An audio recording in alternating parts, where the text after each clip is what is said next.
Welcome back to Dune Awakening. So, the next thing that I need to do here in this game is get ready and get all my parts, tools, and gear in order to come down here into this region, which is radioactive, so I'm going to need to make preparations for that. But the next resources that I need to gather are down here, and the next weapons that I need to get blueprints for are in these shipwrecks, all of which are PvP enabled. So, to do that, what I need to do is I need to get my skills, respect,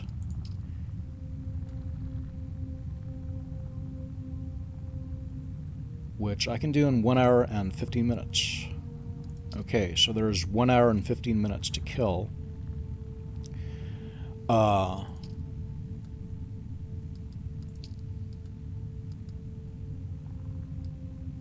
Once I respec, I should get back some of my skill points that I've kind of put into various abilities that I'm not going to use really. I'm pretty much set on using these ones exactly the way it is, except for Sword Master. I think I'm going to be putting this into here for PvP specifically. But okay. Well, there's 1 hour and 15 minutes to kill, but I am all out of erythrite crystals, which I need for cobalt paste, which I need for just about all of my gear, so that I can repair things like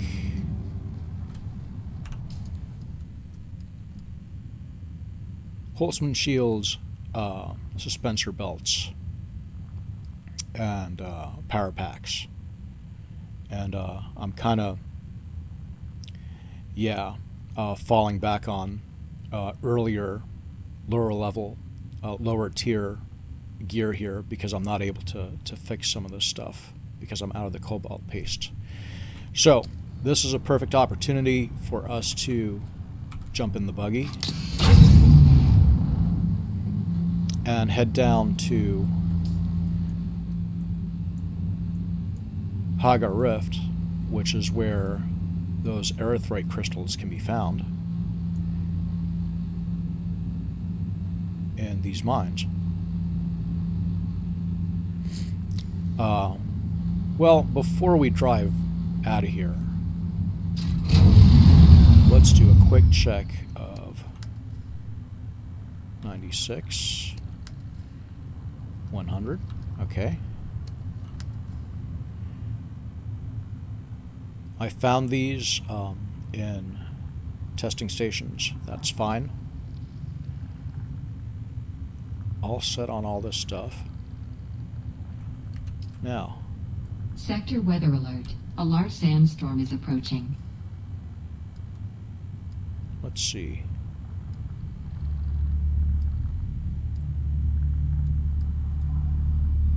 I probably want more fuel.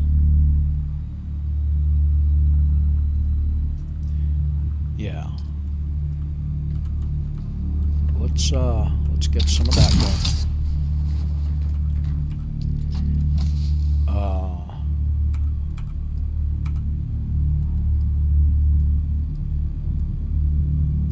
I remember the last time that I went out, I almost ran out, which is an issue because the vehicle backup tool, you can only use that for the ornithopter or the scout ornithopter and for the sand bike. Yeah, so that's a problem. Sector weather alert. A large sandstorm is approaching. Well, while we're waiting for the sandstorm, let's take a look at...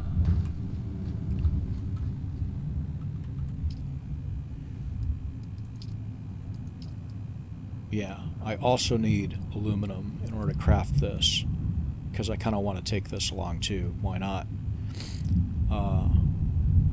Although, probably what I'm going to do to go to the deep desert is I'm going to have a bunch of these and just bring those along, and then that'll be my water supply. I want to travel really light, and I don't want to store basically anything. Probably what I'm going to do is I'm going to make a test garage that I'm going to build. Well, let's call it a hangar, because mostly that's what it's going to do. A large sandstorm is approaching. A hangar for the Scout Ornithopter that has some storage and that has some power generators so that I can have shields to defend or fortify against sandstorms destroying my base. Which, by the way, how much time do I have left? 15 days? Yeah, that's plenty. You know what? 17 days. I think the max is something like 20 days. Pretty close to 21 days, so I could probably use some fuel too. I guess I took a lot of the fuel cells that I had. Where do I keep those now? I keep those. Yeah. A lot of the fuel cells that I had, I used to make the vehicle fuel cells that I kind of wanted to have on hand for the Scout Ornithopter, because I was flying around and running out of fuel because I was taking it up too high, which is a thing that can happen in it. But okay, let's take this thing out for a spin.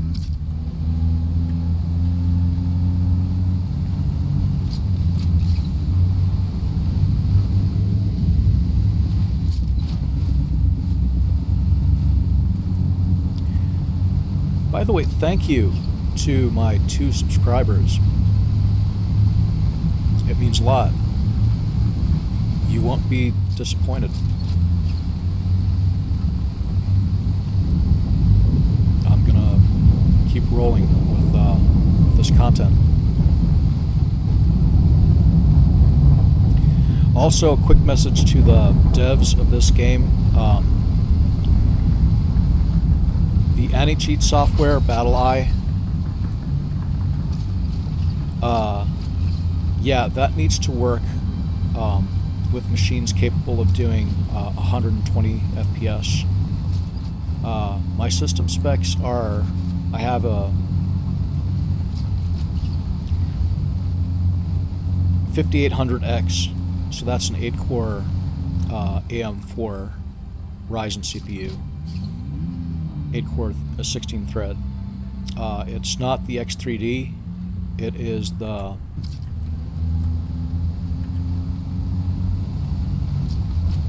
high clock speed one.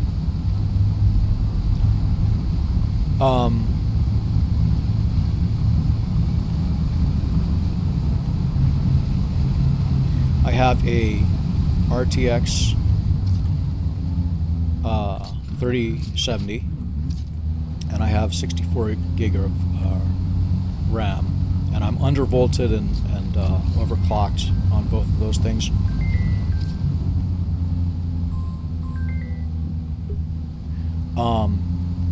Excuse me.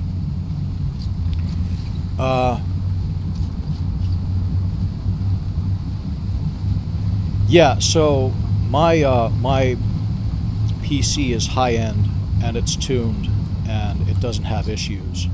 It doesn't have issues with Unreal Engine.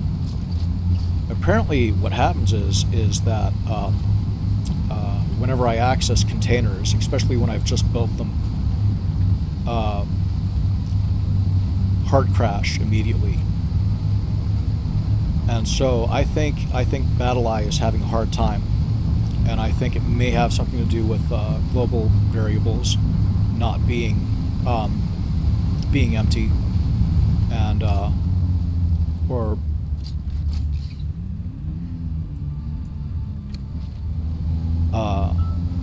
yeah, those variables need to have at least placeholder values in them. So those values need to be in there fast enough for BattleEye so that it doesn't look for it and blow up. Anyway, that's just a theory, though. So, you know.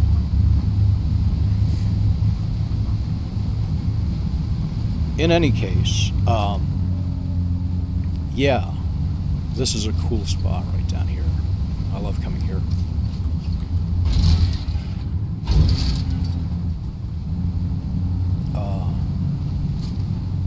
One thing that I like to do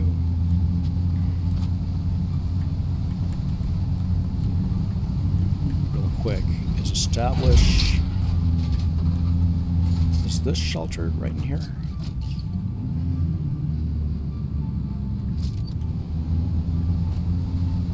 No. There is a spot, kind of like a natural garage, if you like. Right in here.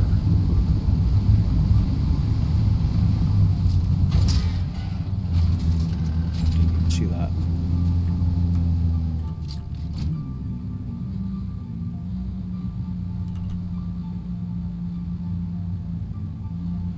Are we not showing up?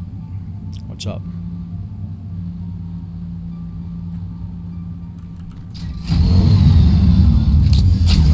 There we go. Sheltered and closed. That's what we want.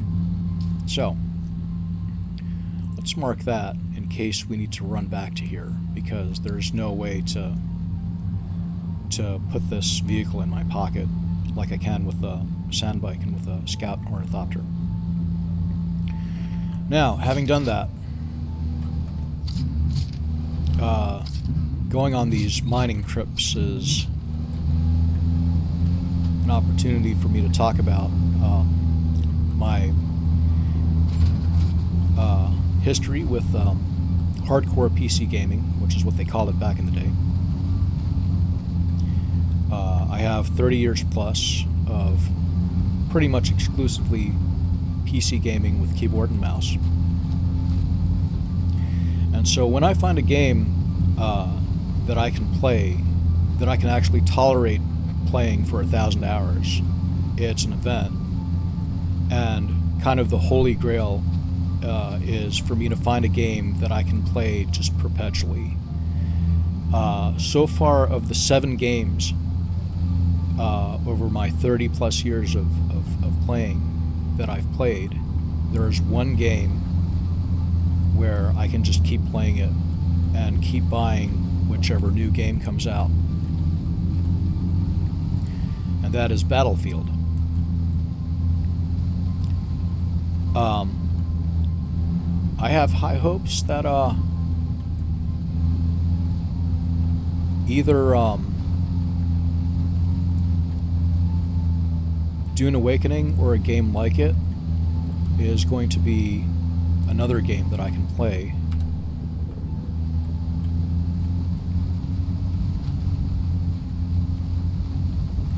Just perpetually. I think Dune Awakening is doing well. There's a strong chance that's going to happen. So, is Battlefield for everybody? No. Is Dune Awakening for everybody? No. Kind of the 7 games that I've played, and I can run down the list here real quick in a minute, are kind of what some people would describe as sweaty.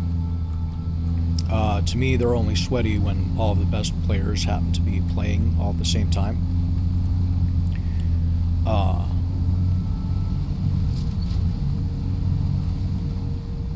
If you hear some voices in the background, I apologize for that. One of my dad is hard of hearing. Because I think when he was young, he didn't wear hearing protection when he went and shot machine guns at the range. So now, in order to hear himself, he talks really loud. Anyway,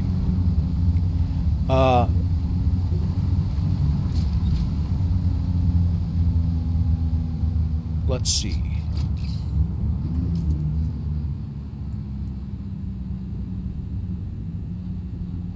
This way. So, not this way, but the other way.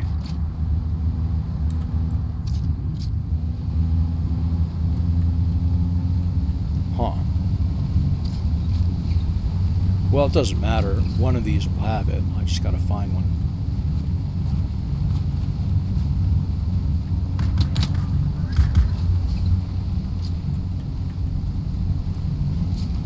Of course, the locals don't want me.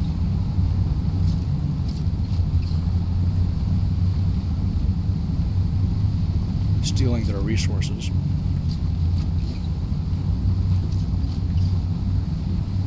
I think that's one right up there. Yeah, that's a bunch of airthray crystals, those red glowing ones. Show how to get to it. This way. There's one right there. We'll do that other one later on if there's space for it. Okay. So, real quick. The 7 games that I've played 1,000 hours or more are Quake 3 Arena, Guild Wars, the first one, Battlefield. I lump all of the different releases of Battlefield in as one game, although Battlefield 2042, the latest one that's out, I have over 1,000 hours just in it alone. The Elder Scrolls 4 Oblivion, EVE Online, World of Tanks, and PlanetSide 2. So all of those, I think, are pretty competitive, and with the exception of the Elder Scrolls 4 Oblivion, although what was cool about the combat in that game was all of the different possible permutations, if you want, like if you would go up against a Lich, they had access to a lot of different spells, so you didn't really know what you were going to get. Huh.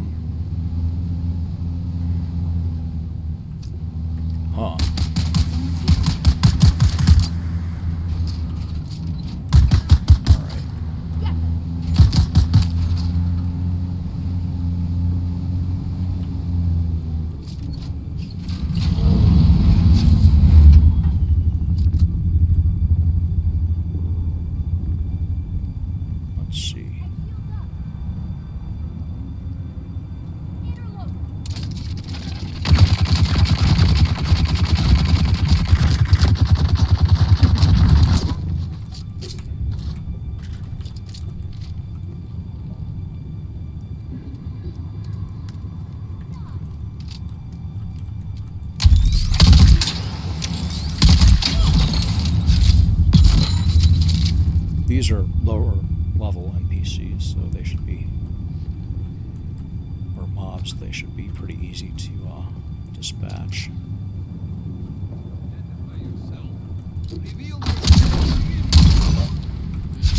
Yeah, throw one shot for this pistol.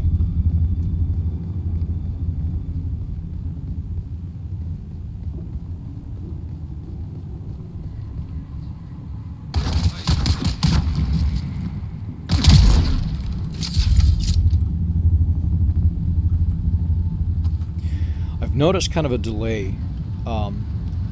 When the weapon gets fired, the shield is kind of still up, and then it goes down after the bullet has left.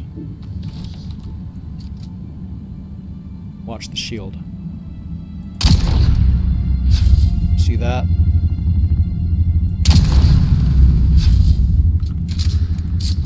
I don't know that delay is canon. It kind of needs to be off as the bullet exits the barrel. Of course, now my cat wants something here, because of course he does. Okay, let me mute this real.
All right, mic's back on.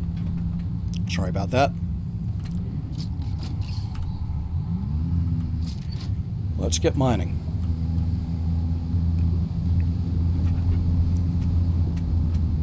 Okay, so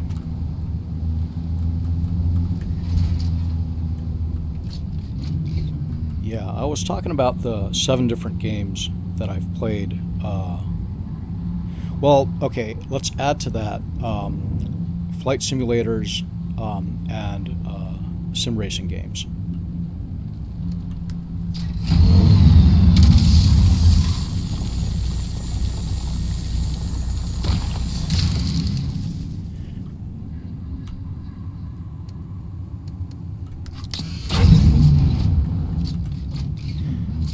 What would also be nice is if the vehicle would remember the state of the headlights so that I don't have to turn them on every single time I switch seats. I mean, maybe the thought there is you want to incentivize like 2-player. Yeah, no, don't do that.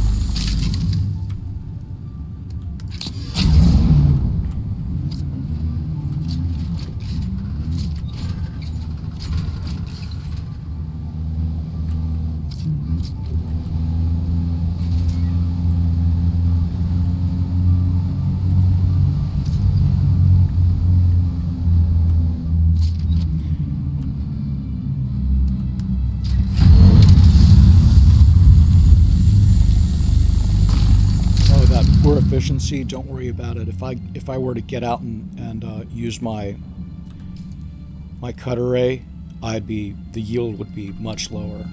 So this is not only that, but that is a large amount of storage. I make one of these runs, and I'm not going to have to come out for oops,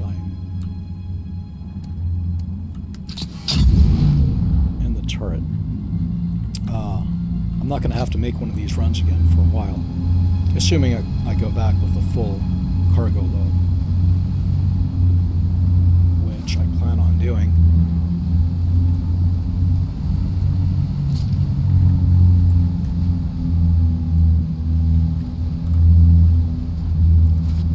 These respawn pretty quick too, so.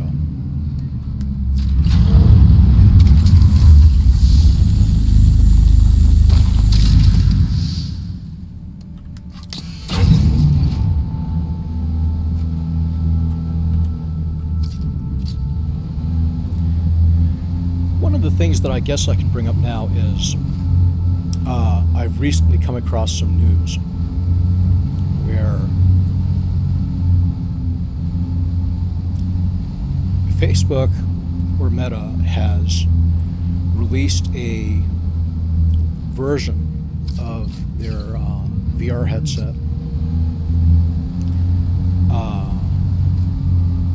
the Quest, which is an Xbox 360 version. It's got the well, not 360, just Xbox. It's got the black and green with some green LED highlights on it. Looks really good. Comes with a Xbox controller.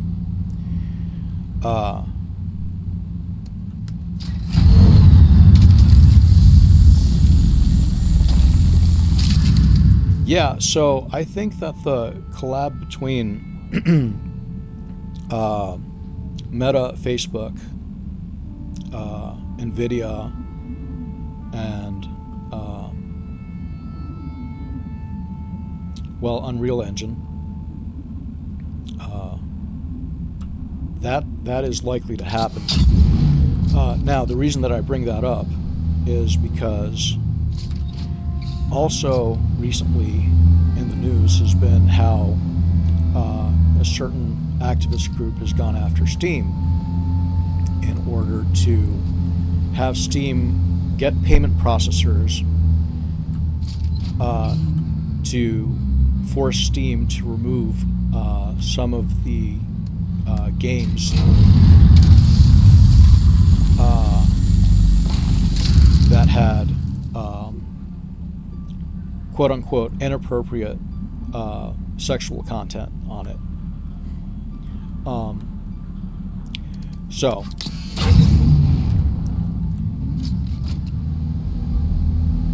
basically a lot of people are getting angry about it and trying to protect Steam and trying to defend the ability of Steam to have whatever, you know, whatever level of depravity they want to sink to.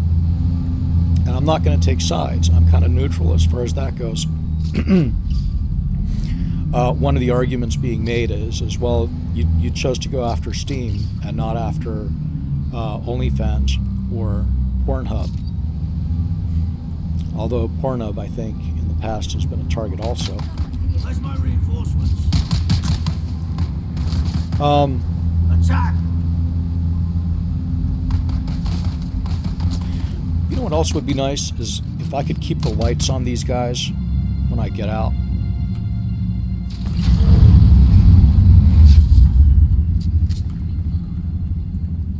If you're going to be all the way down there.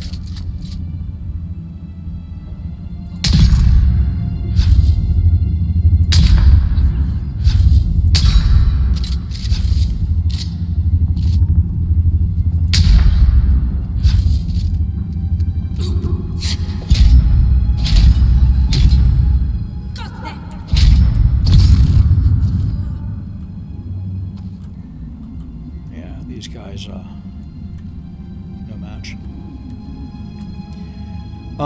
Anyway. Yeah, it would be nice if the headlights could stay on.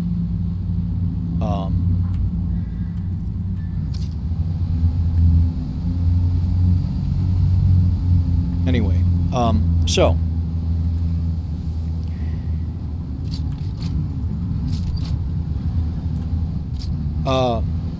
This is yet another example of four-dimensional Nepo Baby chess in action. And basically my opinion on all sort of corporate, big business, big government, it's the same thing. 4D Nepo Baby chess. Okay? My opinion on that is that all of it's a waste. Ultimately, it's not going to be successful, and so it doesn't matter. What they're really doing with this is they're trying to attack the reputation of Steam, where they know that they don't have the better technology. They know that they don't have the better content by light years. They don't have better content than what Steam has. Forget it. You're not, just come on. Do I even have to? I don't. It's like everybody knows that. They don't have the better tech. They don't have the better platform. They don't have the better content. But what they can do is, because Steam has shown a reluctance to try to put in place a lot of arbitrary barriers to make it difficult is Steam has tried to make it as easy as possible for anybody to put any kind of game they want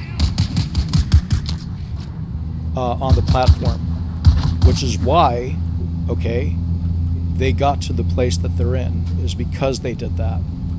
So now, the 4D Nepo Baby chess is to use their strength as a weakness. Okay. So what Meta and Microsoft are going to try to do here is position themselves as a walled garden that's safe for kids, that's safe for education. And so they're going to also try to position themselves as headsets that are affordable, because they are not going to use micro OLED displays because it's too expensive. Steam will, but they'll do it because they know that it's expensive, but it's worth it because of the technological advantage. Again, OLED displays is roughly 1.5 times the. So if I'm playing on an OLED display and I can get 60 frames per second, my eye will see it as 90 frames per second because it's.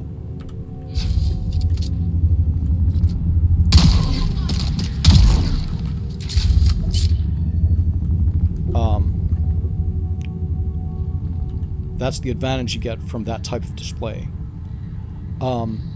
So for Steam to have essentially a Steam Deck that you can strap to your face, all right, which already is going to have a lower refresh rate because the hardware is of lesser capability. Need to reload.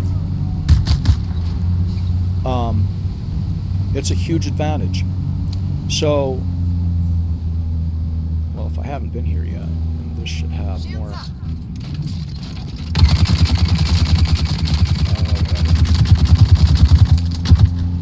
I'm here to mine.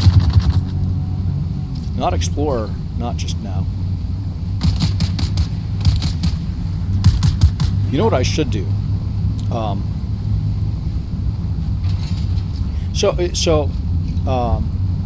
Just to wrap up real quick, my thought on this is that this is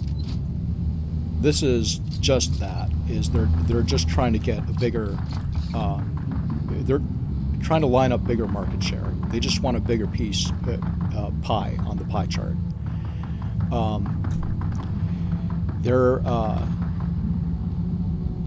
They're not able to compete in terms of technology, not against performance, because SteamOS is performance for gaming first, and all the gatekeeping and all the telemetry gathering and all the nonsense that everybody hates Microsoft for, and also Facebook for, all that stuff. Yeah, no, not if it interferes with game performance. If it doesn't interfere with game performance too much, and you can sit there and actually gather telemetry to improve gaming, then yeah. And so that's what Steam has done. It's in place already. Not to mention the hand tracking. I'm sorry, but Lighthouse is the outside-in tracking is the most accurate tracking you're gonna get for VR in the foreseeable future. That's actually cost-effective enough.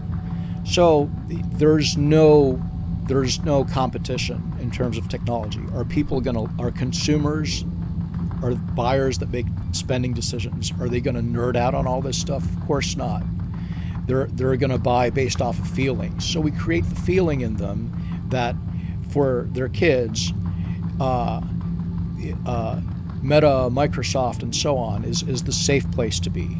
And then we create for developers the impression that, yeah, there's a platform that's worth developing for, even though everybody knows that if you want to actually make a living off of making a good game, you have to, people on Steam have to like it, because if they don't, you're probably not going to make money as a game developer.